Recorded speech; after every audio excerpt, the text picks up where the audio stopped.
On today's DNVR Buffs Live, the Buffaloes are still 1-0. 1-0, baby. That's how you got to start the season.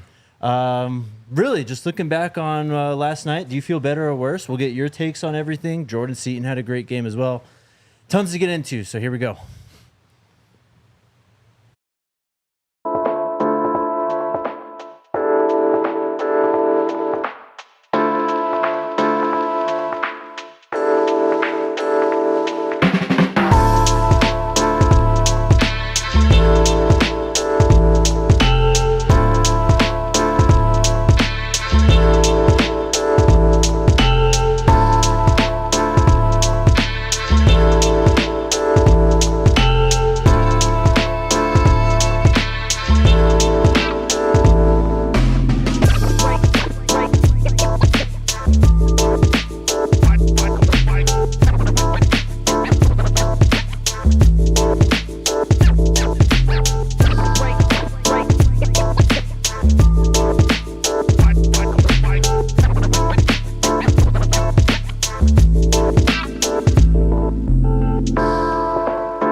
Let's go.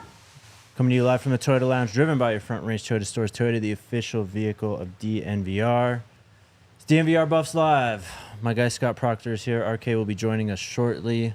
What's up? What's the word, my boy? How you feeling, man? I'm feeling pretty good, honestly. Late night last night, fun night. Yeah, it was fun. It was late, but we're here. We're here, man. One in the books. Yeah. The goalpost moving has started. That was inevitable, though. You know that. It was inevitable. It was always so predictable as well. But we're back on Friday morning here after the Colorado Buffaloes beat the North Dakota State Bison 31-26 in week 1. Of course, we did the post-game show last night.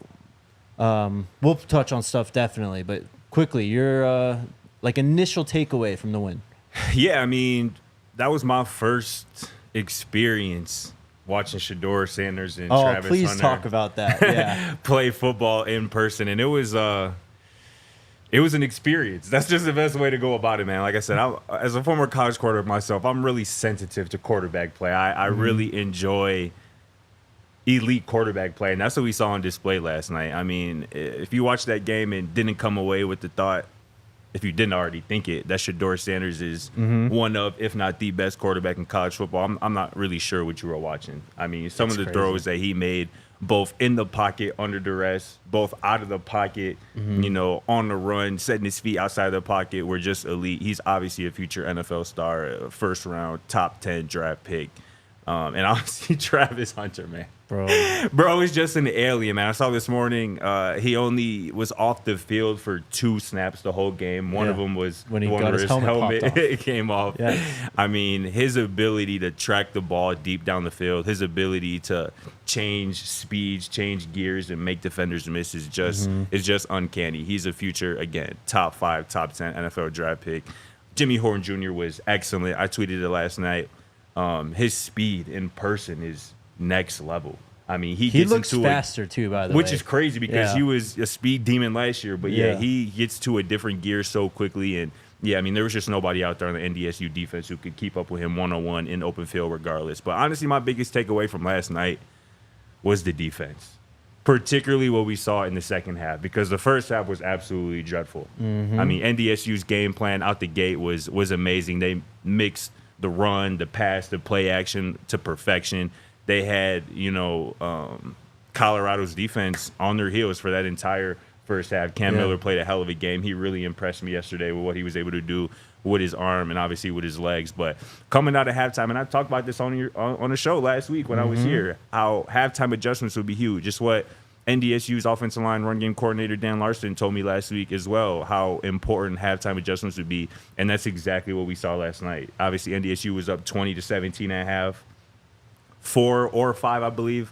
All of their drives in the first half ended in points, whether it was a touchdown or a field goal. In the second half, NDSU's drives punt before, the Cam Miller touchdown with like 2 minutes, 19 seconds left in the game. So whatever Robert Livingston said at halftime worked. They came out locked in defensively in the second half, and it was cool to see because, again, there was some nervous vibes in Folsom Field, second quarter, early third quarter. But, again, it was that defense that allowed, Shador and that passing game to, get more opportunities. And that's what I think the recipe is going to be this season. That offense is going to be humming more times than not. Yeah. If the defense can just get stops and or turnovers, because NDSU was never going to throw an interception, turn the ball over, give CU extra possession. So for CU to get those stops 3 straight in the second half, that was the difference in the game to me. Yeah, I mean, they really just bowed their back and just hung in there strong, man. For sure.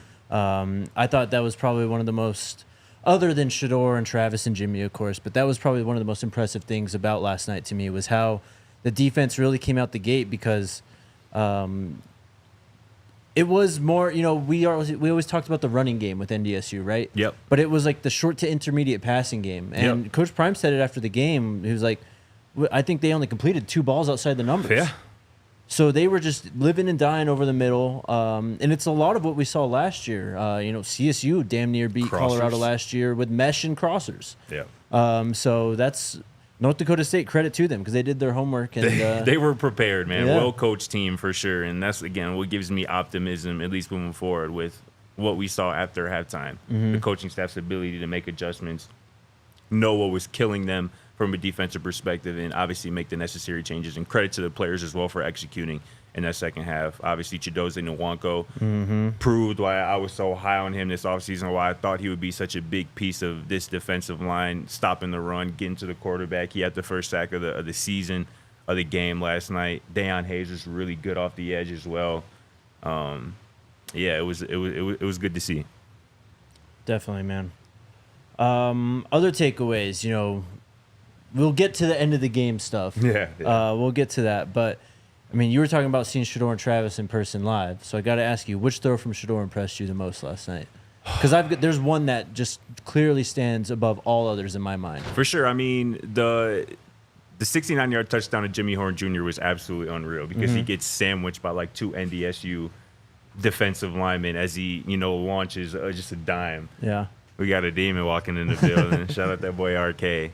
But honestly, the one that I think was my favorite, I posted it. It's going to be forgotten. It was a 25-yard completion to LeJontay Wester. Shador spins out to his left, evades pressure, gets out and doesn't throw on the run, but sets his feet, delivers a strike, and gets smoked again by an NDSU defensive lineman, but just a dime. Again, 25-yard chunk gain, a huge completion, and it just shows how talented he is as a thrower.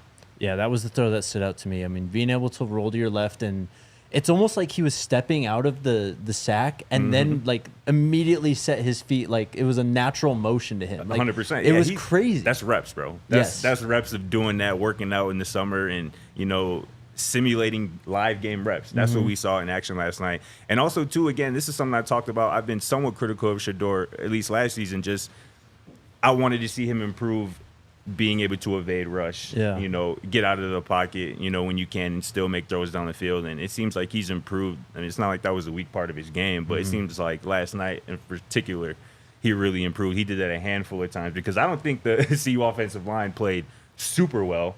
Obviously, we'll get into Seaton. Seaton played really well for a true freshman. But, he was under duress, a decent amount. But, again, only 1 sack, on the box score at the end of the game. That looks pretty good. What's up? Hey, guys. It's the word, my boy. Good to see you. I actually love that you just went live without me. We had to. Sorry. No, I'm being totally serious when I say I love it. That's the DNVR way. Just go. We'll figure it out. Yep. I'm sorry. I was locked up by our CEO in a meeting. I saw. I didn't even bother like opening or knocking on the door when I saw that. So. I appreciate it. Do you feel better or worse today? How do you feel? I feel better after the rewatch. And here's why. And I know that all of the haters who are watching this show are going to say, oh, this is a homer take, blah, blah, blah, whatever. I don't care. I believe they were closer to blowing them out than they were to losing. And to me, it's 4 plays that if they go slightly differently, pretty much the game ends up going the way we thought it would. Yeah. At a certain point they're up 11. My score prediction for the game was 38-17. That was my exact prediction as well. Hey, and I there feel you like I go. should mention that as well. Like, Listen. I thought it would be, a more lopsided victory than it was. I thought it would be a 3-score game, but it was pretty much a 2-score game that turned into a 1-score game with, Cam Miller's late touchdown run with like 2 minutes left. Well, exactly. And what I was going to say is it's 31-20, and the little drag route, or I don't even know what you call that, behind the line of scrimmage to Jimmy, Oh, and he dropped it. and he drops it. Right. If he catches that, He had There's some like room. 40 yards of space, bro. he might crib that, and now it's 38-20, and we're Yeah. talking about, maybe they do score that late touchdown still. Now it's 38-27. No one's panicking about that game. Obviously, if a ball doesn't bounce off of a man on the ground That was crazy. and pop up, there's 3 points there, and that At least. changes the game. Yeah. There's just a couple things there, and that's the way that I'm going to view it, because I am going to take the optimistic view. But I think if a couple things go differently, everyone feels completely different. The offensive line was much improved in pass protection. The defensive line was much improved in stopping the run. That is what we talked about all offseason, as Yes. we need to see this team do it. So I'll circle back to what I said last night about NDSU. Credit to them. Great game plan, great coaching staff. Cam Miller was underrated by me going into the game. Baller. I think all of us. So they deserve a lot of credit. But when I look back on and I rewatched the game this morning, I said the two main things we wanted to see this offseason, they actually did. Now they got to circle back to the other stuff and get that ironed out. And the last thing I'll say that makes me feel a lot better is 6 points allowed in the second half. Yep. And it happens on a drive where I think we need a better word for prevent, because they're not actually playing prevent defense, but they're trying to make NDSU take as much time off the clock as they can. Right. They got NDSU to take a lot of time off the clock on that drive. I think it was, essentially half of what was left in the game went off on that drive. They did unfortunately give up the points. That's the only points they give up in the second half, and that makes me feel better as well. I love it. Yeah, man. It's just a few plays away. It's week 1, too. What did you guys say? I still feel great. I felt great since halftime, really. I think that I thought this team was going to adjust. They came out and did that. And even at the end of the game, when it was getting close and all that, it was obviously not ideal, and we can get into the end of the game and get Scott's takes on it. But it wasn't, I never, thought they were going to lose last night. Yeah. So, I agree. I was just saying I was encouraged by the defense. Obviously, we knew Shador and Travis was going to ball, and obviously Jimmy did his damn thing. He was so good last night, but just the second half performance by the defense really impressed me, especially, who did Coach Livingston say earlier this week? Who was the first name he mentioned when he was asked about defensive leaders? Cameron Silmon Craig. Yep. And to lose him pretty much on the first drive, he came back in. Shout out to him. Hope he's all right. Showed some toughness trying to get back in the game.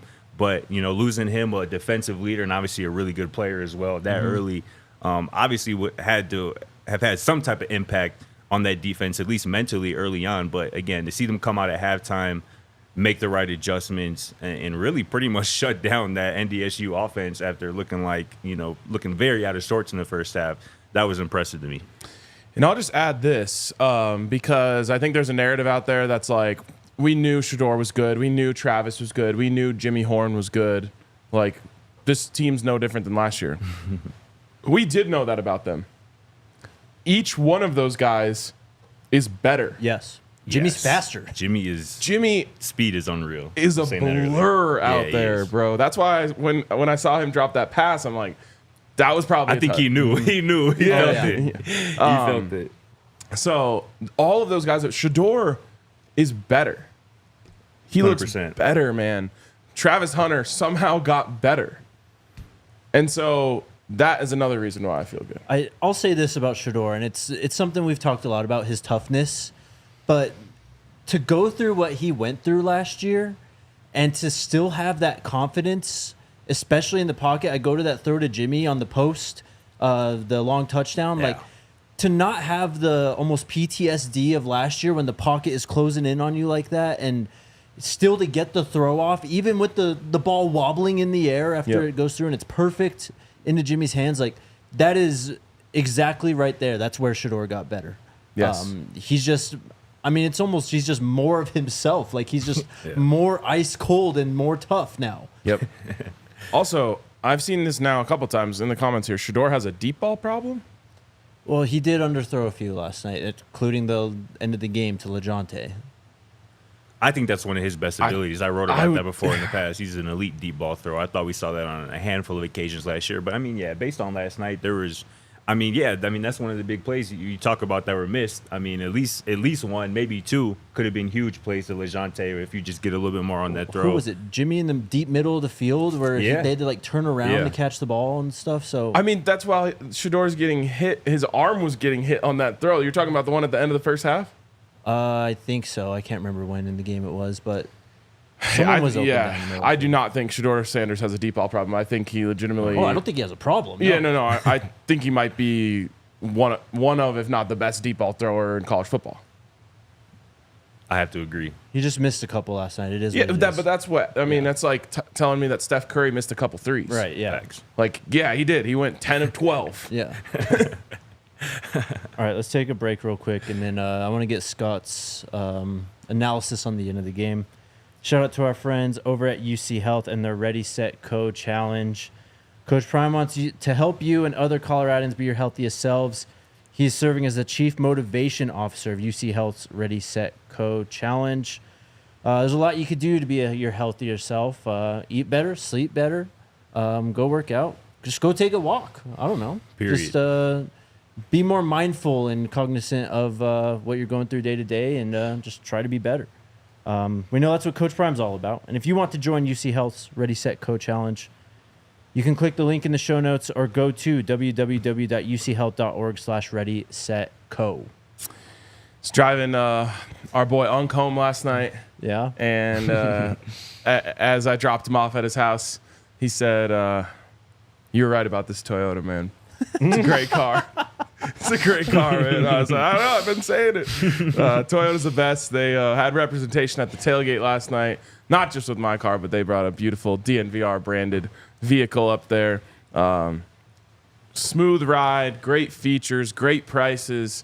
And the best part is the great customer service that you get when you go to a Front Range Toyota store. So visit a Front Range Toyota store at a location near you. AutoNation Toyota, Arapahoe and Centennial, Corbin Toyota in Boulder, Groove Toyota in Littleton, Mountain States Toyota in Denver, Stevenson Toyota East in Aurora, and Stevenson Toyota West in Lakewood. Toyota is a proud partner of CU Athletics and the official vehicle of DNVR. And by the way, Toyota will be transporting me to the mountains shortly after we finish this show to just enjoy a weekend of college football, 1-0, and just relaxing in the cold, cool mountain air. I love that, man. Lucky man. Look, he hadn't even thought about the fact that it's a whole day of college football tomorrow. That we have 4 days of college football. There's tonight, tomorrow, Sunday, and Monday. So good. It's so good. Man, I can't wait. That Thursday game was a blessing. It's finally here, for real, for real. It really was, honestly. All right, the end of the game, Coach Prime talked about it, but we got, I think, even the most context when Shedeur talked, because it sounded like it was just his decision that he made. Yeah, right. Just your thoughts on the end of the game, how they, what they said about it after and all that. For sure. I mean, this is something that we've talked about and reported in the offseason, that Shedeur would have a lot more control at the line of scrimmage. Yes. And this is a result of that. Yes. This is a byproduct of giving, to control at the line of scrimmage. I mean, you can say what you want about the decision. Obviously, the game appeared to be pretty much in hand, and you would think conventional wisdom tells you to just hand the ball off, throw the ball short, even, throw some of those screens that they were throwing out to the perimeter, Jimmy and Travis and whatnot. But I loved and I completely get Shedeur's, first off, him taking accountability and saying that, yeah, that was my decision. I saw something out there that I wanted to exploit, that I wanted to take advantage of, and that's what I did. And also, too, I love the fact that Shedeur and LeJontay clearly have a connection, a rapport. And I don't think if there was another receiver out there, that Shedeur might have checked into that. I feel like he really trusts his connection with LeJontay. I think I really trust it as well based on what I've seen this offseason, this spring, in the fall camp as well. So I don't personally hate the decision. Again, maybe my position is clouded by the fact that I'm a former college quarterback, and I may or may not have done something similar to like that, but it ended up in a worse situation. But wait, we got to peel back that layer. You want me to talk about it, Brett? Tell us the story. So it's actually hilarious. And Coach Larson, was on NDSU sideline last night, was my head coach for it. So this was our second or third game of the year at home. We were up. I think it was a low scoring game. I think it was like 16-6 early fourth quarter. So a 10, pretty similar to last night's situation, a 10-point game versus 11-point game. We have the ball and we're just trying to milk the clock, but obviously our run game wasn't really doing much because the other team was gearing up for the run. So Coach Larson called a shot play, like a play action shot play, and I kind of knew we didn't have the look pre-snap for the shot, but as I take the snap and I go through the play action fake and I go through my drop, you ever heard of the saying, if you're even, you're leaving? Yeah. Yep. So my receiver was even with the safety. Yep. I launched it up, and I kind of overthrew it. My receiver kind of gave up on the ball a little bit. It was intercepted. They go down and score. They go down and score again after that. We go to overtime.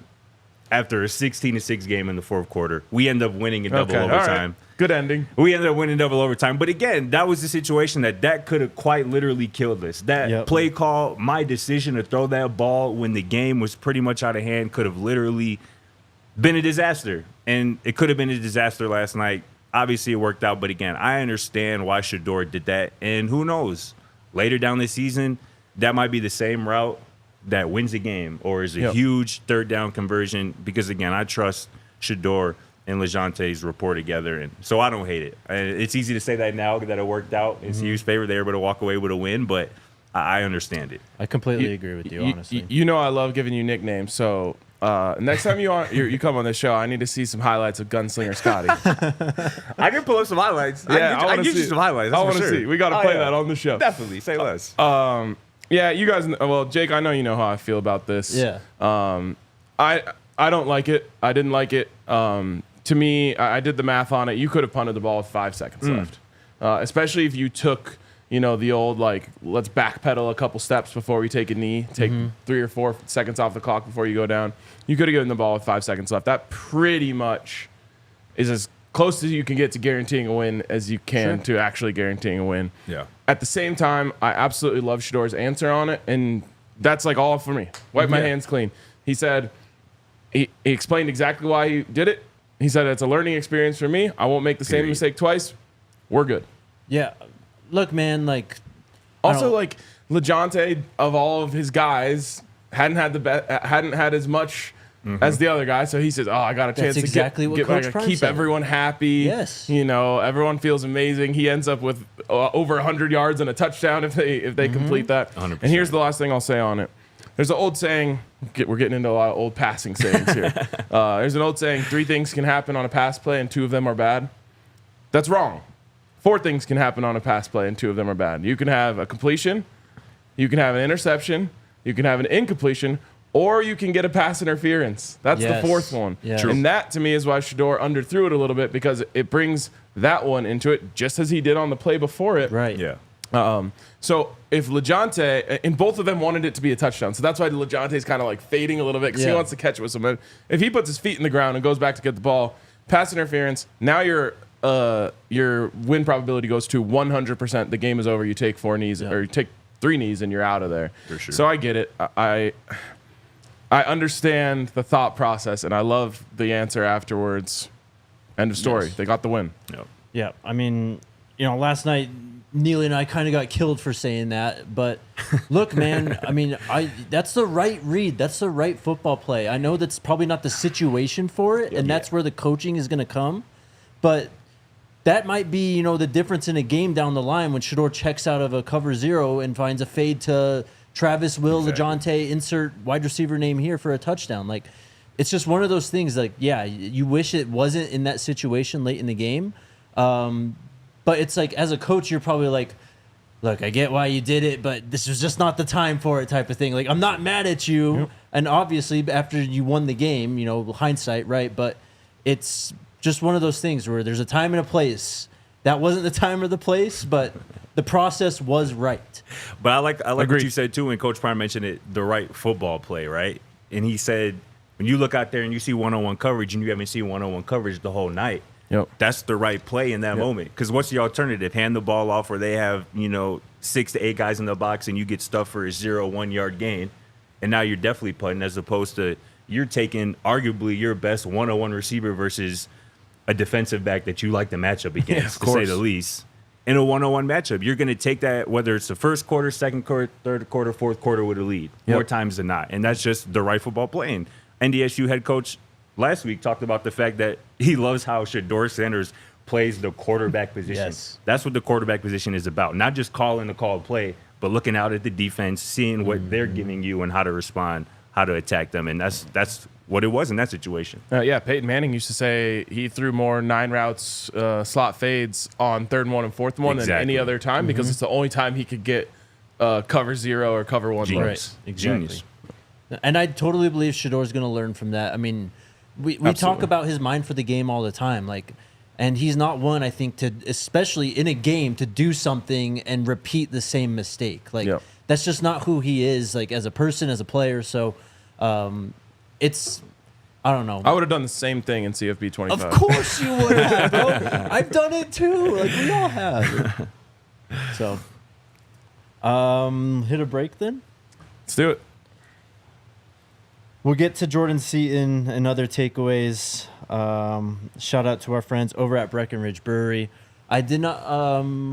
I wish I had someone in here right now who was here last night for the game, because I haven't gotten a report from the DNVR bar about last night's game. There's not a lot of people in the office, so maybe that's a good sign for how much fun it was last night. That is true. Maybe they were crushing a few Breck brews. You can check out Breck Brew's new West Coast style IPA called the Ridge Runner. It's a double dry hop brew inspired by the untamed beauty of Colorado's trails and creates notes of bright citrus and pine. Come hang out at the DNVR bar with us. It's football season, so we're going to be spending a lot of time here drinking Breck brews. And you can check out the beer locator to find a Breck brew near you at www.breckbrew.com. Also, a shout out to Bet365. New offer alert. If you didn't catch the post-game show last night, you should tune it on right after this. But we mentioned the new offer from Bet365. Use the code DNVR365. Deposit $10 into your account. Bet 5 of those dollars. And the second that bet settles, you are going to get $200 in free bets. Imagine, as you're sitting on the couch watching football for the next 4 days straight, which, God, that sounds so good. You've got $200 to mess around with. Make one crazy 10-game parlay that could pay out, $10,000. Bet on a couple, favorites that you like. Throw together some underdogs. You have so much to play with there. $200 to start with when you get over to Bet365. What a better way to start your college football season than getting over to Bet365 using the code DNVR365 and getting $200 in free bets. Please gamble responsibly. If you or someone you know has a gambling problem and wants help, call or text 1-800-GAMBLER. So last night, it's late, but I still turn on the game and kind of watch through the highlights or whatever and stuff. And I really wanted to watch Jordan just because in the moment, I just wasn't watching Jordan last night. And I thought he looked awesome. Yeah. And then I wake up today and PFF College puts out this tweet. On 41 pass blocking snaps, Jordan Seaton allowed 2 pressures. Yep. 2. Yep. And on Shedeur's sack, if you guys remember that play, the edge really got around Jordan, and he makes a crazy athletic play to reach around and kind of bump him, but Shedeur just kind of drifts upfield into the rest of the rush in the offensive line. I think he could have escaped out left, slipped underneath Jordan, and we could have potentially had a big play there too. So I loved what I saw from Jordan Seaton last night. I think that was one of the most positive signs from last night. I know that was something that I was not necessarily worried about, but it was something that I was definitely interested in seeing, just how he looked, in his first college football start. We obviously know he's crazy talented, but, it's a different animal, playing against damn near grown men for the first time in your life on that stage, on national television with the whole college football world watching. And yeah, I remember driving home last night too and thinking I don't really remember, Jordan. That's a great sign though. And that is exactly what you want out of your offensive lineman. That is absolutely awesome. So that's, like I said, that's a great sign, especially on that left side, protecting Shedeur's blind side. Again, I don't think the offensive line was awesome last night, they were definitely solid, but Seaton was definitely impressive for sure. And it's what we talked about before the season, which was just like the season lines up well for him. He is eventually going to play with more talented pass rushers than he faced. I mean, next week he's going to face more talented pass rushers than he faced last night. But that's a benefit, you know, like he's going to be able to work his way up. Probably the end of the season is when he's going to face the toughest pass rushers that he's going to see. He gets to work his way in. I think he passed the first test with flying colors. Yeah. I mean, the comment from Ephraim right there. Jordan's 18, and he's going against these 22, 23-year-old guys Beards with out beards. to here. Yeah. They look like Played they're in motorcycle gangs. Played 3, 4, 5 years of college football already. Yeah. He looked like a future NFL first-round pick. And on that same note, not to go too far down this road, because although hate week has begun, we will talk plenty about Nebraska Definitely. next week. There's a big difference between playing a fifth-year senior, Cam Miller, or a fourth-year senior. Doesn't matter. I mean, yeah.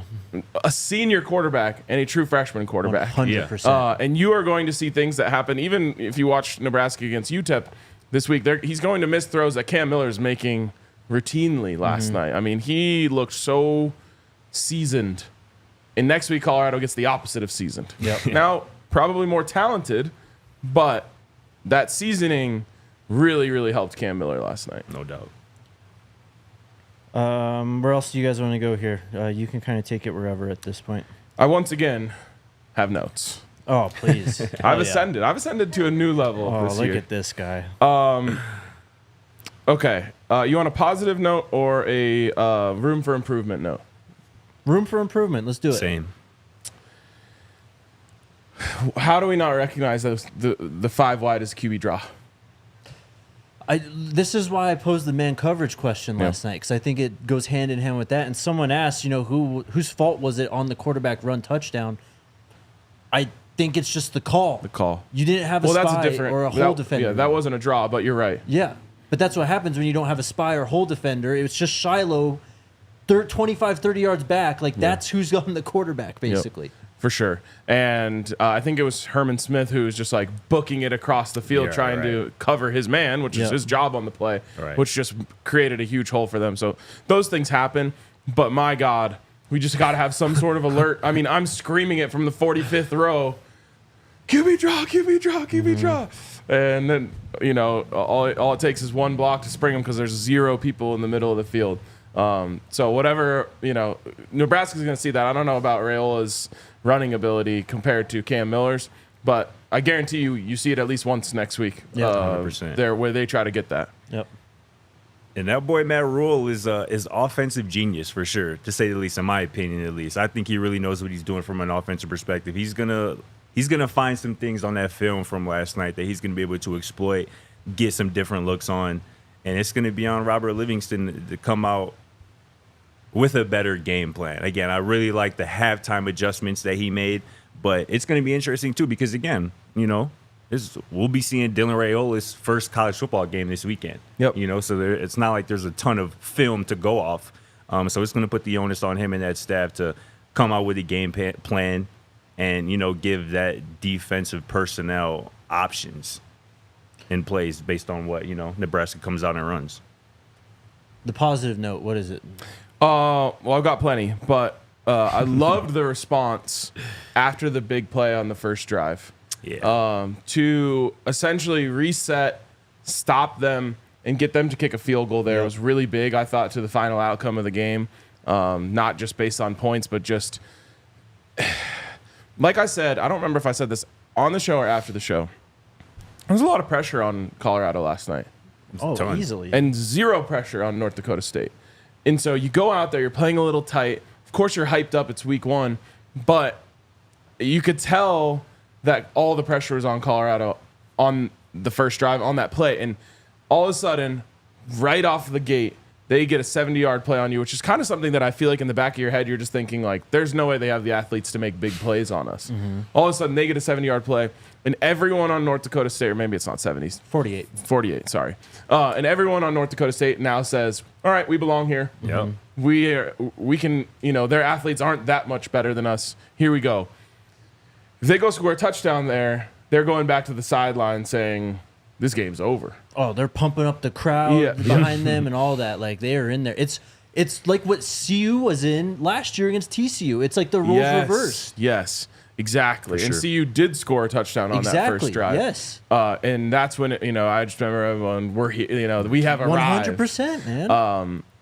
They did a great job of just regrouping. Cam goes out next play. Mm-hmm. Really proud of those guys for settling the nerves and figuring out a way to get a stop and force a field goal on that drive. I love the response by the defense all night, especially, again, after big plays, making them settle for field goals. Obviously, in the second half, we talked plenty about that. And I see some of the comments, too, and it's worth mentioning. Shout out Savion Riley, man, the Vanderbilt 100%. transfer, obviously coming in. Ain't no way that boy thought he was going to play as much as he did last night. 100%. There's just no way. But shout out to him. It was a little, obviously, he had to take some time to, get the feel of the game. But, by late in the game, he looked really comfortable out there. And, again, shout out to him for, coming in for Cam. And obviously, I forget if it was He made a big play on that drive, too. Yeah, I think it was Shador after the game mentioned the fact that, which was really cool, that, like, Cam be getting on Savion in practice in the weight room because he knows if Cam goes out, you the next man up. Yep. And I think it was really cool that, Shador mentioned that last night, and obviously, it paid dividends when Savion had to come into the game, but that was really cool to see. And Neilio's right. If you watch that play where Cam, got dinged, really, my God, he's a heat-seeking missile coming down. I know. He's just got to wrap up, man. And just keep his face mask square. Up. Yep. Yep. Head up. Should I keep rolling? Please. Roll. Again, another place where I think this game was close to being very different is getting off the field on third down. Mm-hmm. They got NDSU into some favorable positions early in the game, 3rd and 8, 3rd and 9, 3rd and 6. And 2 times it's penalties, which is the most frustrating. And then a couple other times, just allowing a play because you didn't get pressure quick enough or whatever. If they can find a way to clean that stuff up, I mean, forget the plays, because teams are going to make plays on you. Lining up a yard offside on 3rd and 9 just can't happen, or 3rd and 8 can never happen. And then I was actually on the rewatch. I felt the Shiloh play was a little more bang-bang than I thought it was watching it live. It was. At the same time, you just have to know when the ball hits the ground on a 3rd down, just forget everything, just run off the field. I also feel that was a bit of a makeup call, too, because he kind of got away with 2 later-ish hits.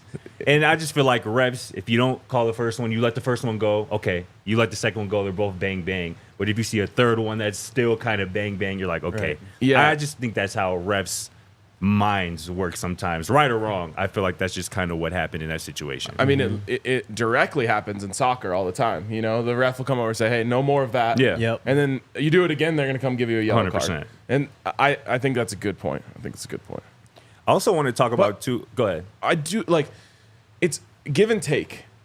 Because I do like Shiloh bringing that physicality to the game. It's his play style. You got to kind of live and die with it. And, I mean, Jake, you and I, that 2015 Denver Broncos defense let you know early in the game that it's going to be a long day. Oh, And Super Bowl. You're going to need the ice bath after this game.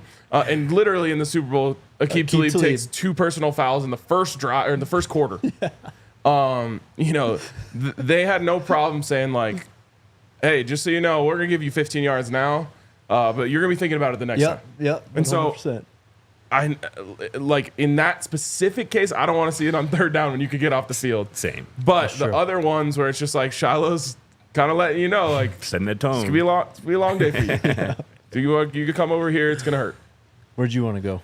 The other side of the ball, the running back situation. I don't think we talked about that. You guys probably talked about it at some point last night, the post-game show. But I just want to see more Dallin Hayden. Obviously, I know that this is going to be a pass-first team, an offense that runs through Shador and the passing game, and rightfully so. But I just feel like Dallin showed flashes last night of what he can do if he gets more touches. And I think that has to be an emphasis week 2 and moving forward, whether it's handoffs, whether it's throwing in the ball in the backfield, because his one reception last night was a huge that was play. his best play of the game. Yeah, 100%. And I was saying, I was saying it, live as he caught the pass. I'm like, just make one man miss. If you make one man miss in football, your odds of having a successful or a big chunk gain increase exponentially. And that's what Dallin's specialty is, whether he can run through you, run around you, make you miss. It was impressive to watch. And also his job in pass protection. I highlighted it on, a post last night on X, formerly known as Twitter, on that touchdown pass, Shador to Jimmy Horn, 69 yards. Dallin's job in pass protection was amazing. Yes. I mean, he's picking up a blitzing linebacker who has a 10-yard head start coming, hair flying out the back of his helmet, coming full-fledged at Dallin Hayden, who's sitting there standing his ground. It obviously wasn't a pretty job, because that's a lot of weight and velocity coming at you from that linebacker spot. But he held on, gave Shador just enough time to let that ball fly, and that was a huge play of the game, one of the biggest plays of the game. And that's not something that people are going to talk about a lot afterwards, but I noticed it, and I'm sure that coaching staff and Shador and the rest of that offensive group noticed that for sure. And that's something that should give you more playing time moving forward, and I think it will. It should. Yeah, bro's riding in on his Harley, right up the A gap. For real. And again, that's not an easy job when you're a running back and where your assignment is, and you see dude barreling full speed at you with, again, 5-10 plus yard head start. That's not an easy job, but he did it, and it paid off big time. Well, and again, old football phrase, pass pro isn't passive. Yep. If you wait for him to come to you there, you're getting bowled over, and you're going to get knocked into Shador. But he went and put his face in there and did a great job, man.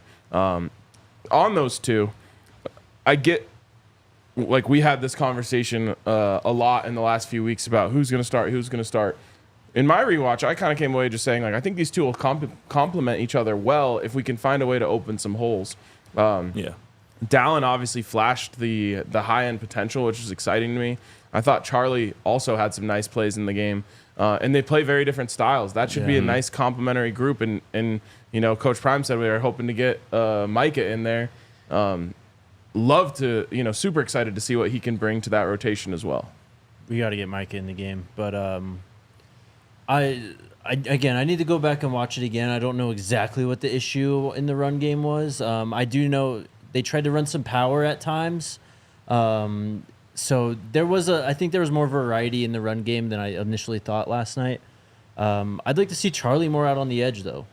That the throw out of the end zone where it was like the flat kind of screen thing to him on the big drive at the end of the first half. Yep. Like, that's where he flourishes. Yes. So I need to see him more in those situations. I want to see Dallin and Micah more in the pure run game between the tackles. With that, though, let's project a little bit. What do you guys think Draylen's role is moving forward now? I like that you mentioned him, man. It was really cool to see him out there, first play of the game, get the first touch, if I'm not mistaken, right? That was really cool. That was somebody who I was obviously high on. I spoke to this offseason. He was, one of 5 guys who, I wrote about as guys who can contribute right away as true freshmen this season. But I think he's going to be whatever they need him to be. Whether it be obviously a slot, kind of a power slot receiver, or obviously, either lining up in the backfield if there's a game where you're just not getting much juice out of the run game. You just try something different, a different wrinkle with Draylon, because he's so versatile. He already looks like a 2 or 3 year veteran college football player with just his build. And again, those reps last night are invaluable.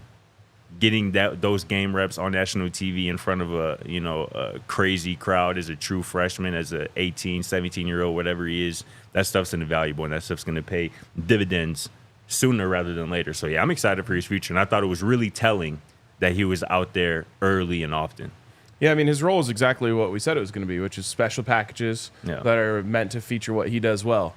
I hope there's another one, though, that we didn't see last night, and that is I want to see Draylon in Wildcat. Because if you're going to run the ball 4 straight times and turn it over, as much as I would like to say don't take Shador off the field, why would you ever do that? If you're going to do that and you're going to, say 3rd and 1, 4th and 1, we're going to run the ball, take Shurmur off the field and give yourself 11-on-11 football. Let's get a direct snap to Draylen and run some of the stuff that North Dakota State did, just powering, for them it was their quarterback.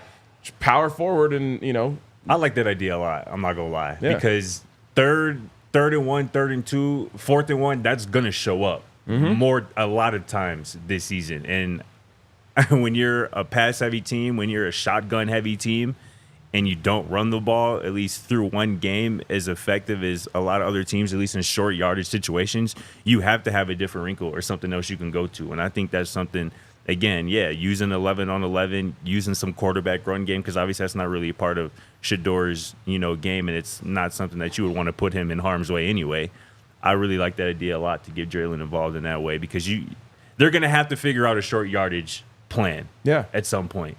Well, and, you can use Jimmy on a jet to, move a linebacker out of there. Whatever you do, there should be some opportunities. And maybe that short yardage plan is just Michael Welch. Yeah. And we just weren't able to see him, just yet. So I think that's certainly plausible as well.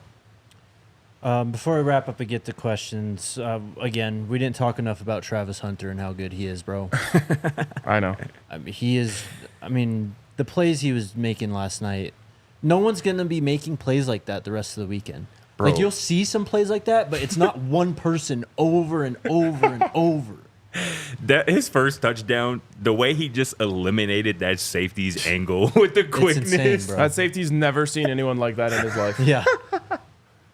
He's still running up thinking he just, thudding up an NDSU receiver in practice. My boy. It's not the same, I promise. But all those plays, man. He's just, again, his ability to track the ball deep down the field is what's going to make him a very rich man very soon. And when you got a rapport with Shador the way those two do, Coach Prime talked about it after the game. Coach Prime Shador's going to put it where he's going to put it, and Travis going to come down with it. Ain't no 50-50 balls like Coach Prime said last night with him. So it's from my first experience watching those two play together in person, it was memorable to say the least. I just love that the conversation around Travis now is from NFL draft head. It's I don't care if he plays wide receiver or corner. Travis could do whatever he wants. But I do like seeing the Justin Jefferson comparisons to his wide receiver play, because we've been on that. I saw so many things on Twitter last night and this morning where I was like, welcome to the party. Yep. We've been here for about 2 years now. Yep. Travis can play wherever he wants. What was the other one I saw where I was? Oh, yeah, the Justin Jefferson. You meant that we literally said the Justin Jefferson thing during our watch along of the Celebration Bowl. A year, 2 years ago, damn near. Yep. And I saw that last night. I was like, welcome. Yep. The other one I saw, people were talking about this logo. They're like, did you see Shador's new crazy logo? I was like, bro, what are we talking about? It's like ESPN posting that too. Yeah. It's ridiculous. We've got 40 seconds. Anything else before we get to questions? Uh-oh. Did I just delete my notes? Uh-oh. No. Okay. One quick thing that we just didn't talk about last night. Yeah. Uniforms. Yes. Obviously, we'll keep it mostly football related, but this is something we talked about a lot in the offseason, so I wanted to pay it off at least. I loved them. I thought they look super fresh. I love the shiny gold numbers, the metallic gold numbers. Yeah. I think we loved it against TCU. I love incorporating those more. I think the mountain incorporation is subtle, and so that made it cool to me. I'm all about it. And like I said last night, first ever win in black helmets, black jerseys, black pants. The curse is broken. Let go of hell. I thought the jerseys were very, very sharp. I love that now we have a look for the Coach Prime era. I loved it all. Yep. I thought the face mask, and I told you guys on Twitter before the game, I think the face mask is going to look fine with the accents on the jerseys, and I really think it looks sharp that way. Yep. I feel like they look even better at night too. Yeah, the night sky kind of just really complements the when you black get that gold glistening in the lights. I was just going to say that. Yeah, a little shine off the top. I like that a lot for sure. I thought we were going to see Coach Prime come out, since it's the stripe out, in a half black, half white outfit. Some coveralls. Yeah. Split down the middle. Yeah, split down the middle. That's hilarious. All right, what else do we got for questions? By the way, nailed the stripe out. Good job, everyone. Yeah, you guys crushed Everyone it. did their job. Great job. Charlie Moe, if the offense can't run the ball effectively, why can't Shurmur come up with creative ways to generate run yards? So there was a lot of conversation about, I had this in my mentions a lot. Do you think Colorado was trying not to show everything against NDSU? I definitely think that's what they would have wanted to do. I think when push came to shove, they had to show some things in the passing game. But I will say I am hopeful that they didn't show things in the run game because they really didn't try anything different in the run game from my perspective. So I hope that they can try to get some creative runs going, even if it's just like a pistol with like a jet motion, just anything that's different from just handing it off from the shotgun and outside zone. Thought they were good in some of the. I guess there was a couple powers too. I mentioned that last time. Yeah, and there were some RPOs too, like the Jimmy. Especially if you got the last one underneath, like that's like an extension of the run game in itself. And I think the first one of the game, Shurmur you got to get it out to Jimmy, man. He's like running the flat route and he gets it kind of close to the sideline, and Jimmy does turn it up, get like 8-9 yards. But he's got to get the ball earlier in his hands. Yeah.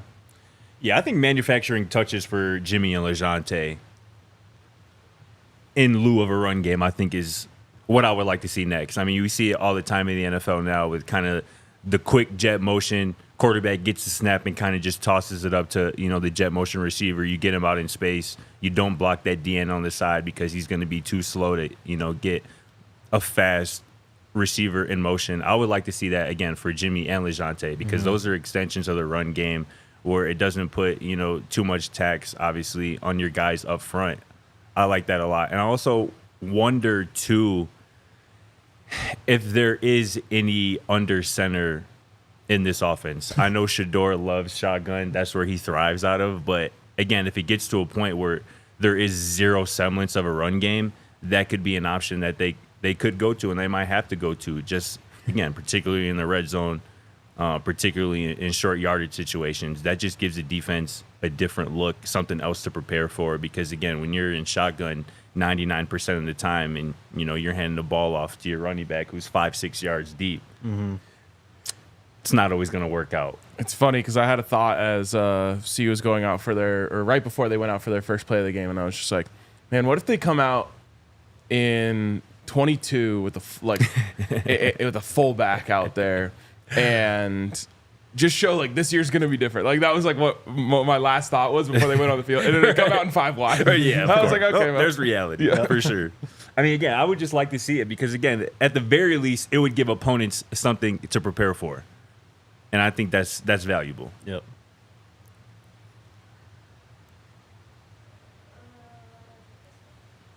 Ron asks, how do we feel? Do you guys feel we went a little vanilla with the defensive calls so everything isn't on tape for future opponents? Maybe. It was a lot of man coverage last night. Yeah. I would hope they weren't doing that at the end of the game and they need to stop, but right. But this is what everyone said about Coach Livingston. He's not afraid to play man coverage. He's going to play man coverage. That's been the talk all offseason, pretty much. Nobody should really be surprised by that part of it. And while they did get dink and dunked a little bit, nothing was given up over the top in man. Exactly. Which is usually your biggest fear in man. Yep. For sure. Cortland asks, will you watch Oklahoma State versus South Dakota State closely to kind of compare / gauge where we may be at? Of course. Yeah, definitely. Is that tomorrow? I think it might be tonight. Really? Yeah, that's what I was maybe thinking that it might be tonight. Let me check. But I will definitely be watching closely. Just because I think it's to be a good football game. Exactly. South Dakota State, them boys is cold. Yeah, like these FCS teams are not to be effed with. At all. See that? I censored myself. So I'll be very intrigued and interested to see what we see from them. And I'll be interested just to see Oklahoma State as well. Obviously, that's a veteran team, a lot of returning players. A lot of people are expecting them to finish at the very least top 3 in the Big 12. I want to see how they look week 1. Do the Cam question. For some reason, I'm not able to find a schedule for tonight's games. I texted Cam during the show, asked him if you're all good. He goes, all caps. Of course, it's corn week. Yeah, let's go. Let's go. Hey, that is hilarious. So Cam's doing great.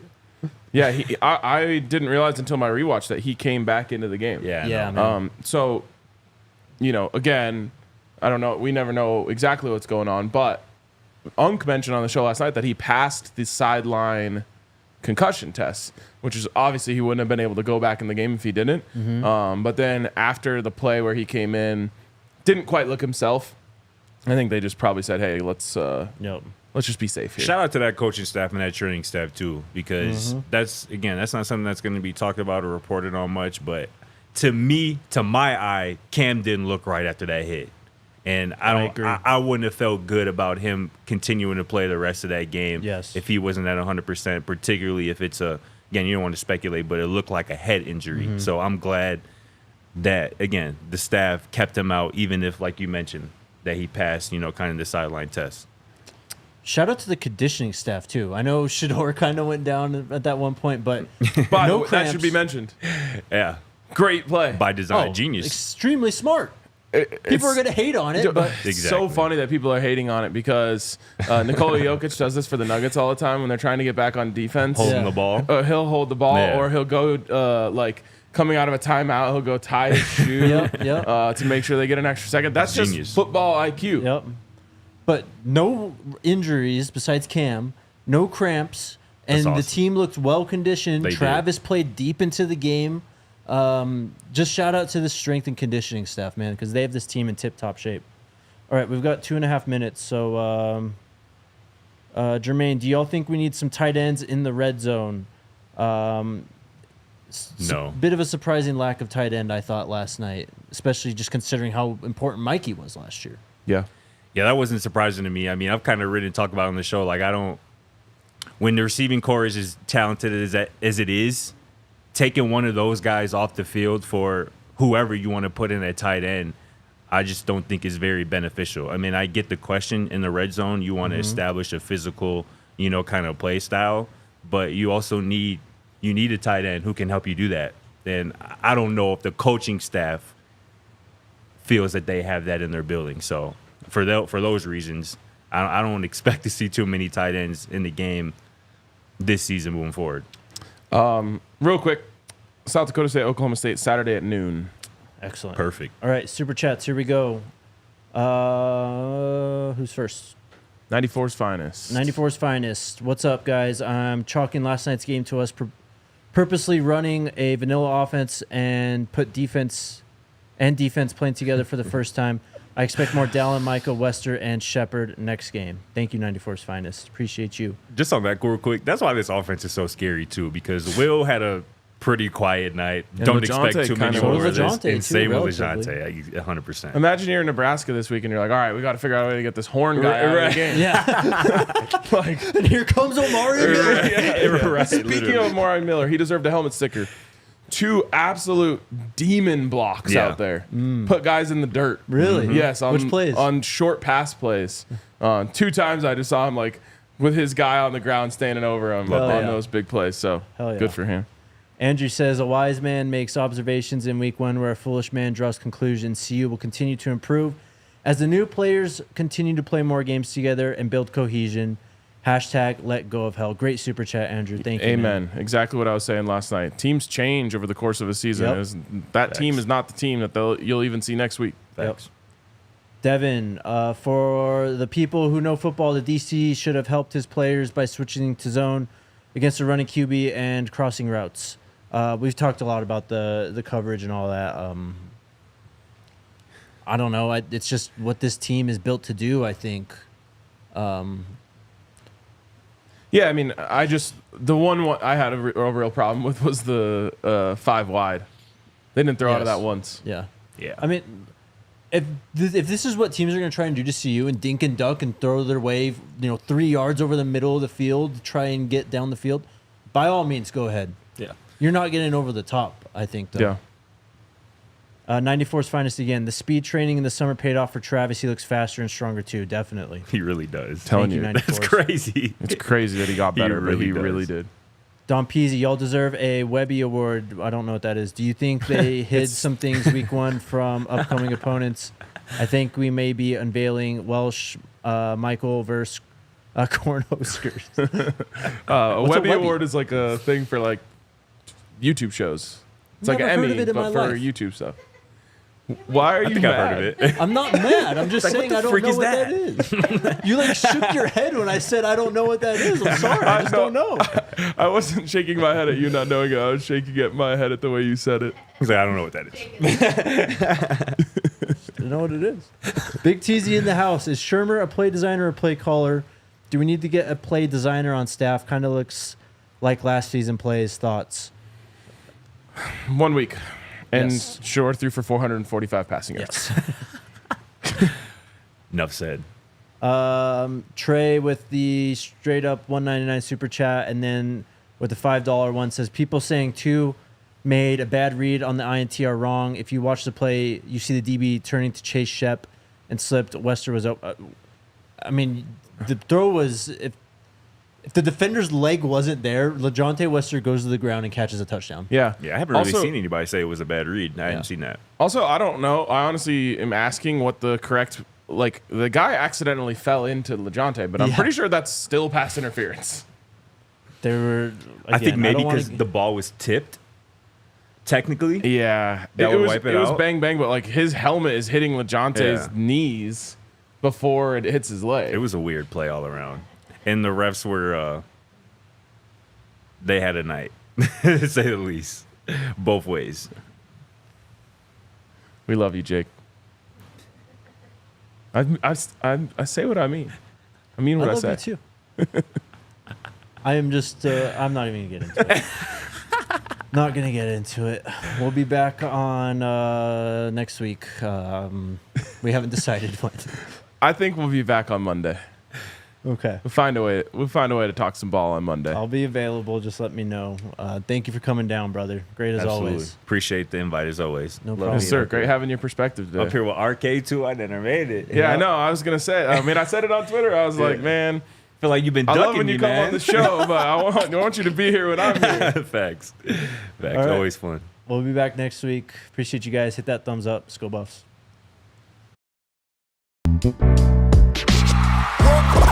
We all silly like the mayor.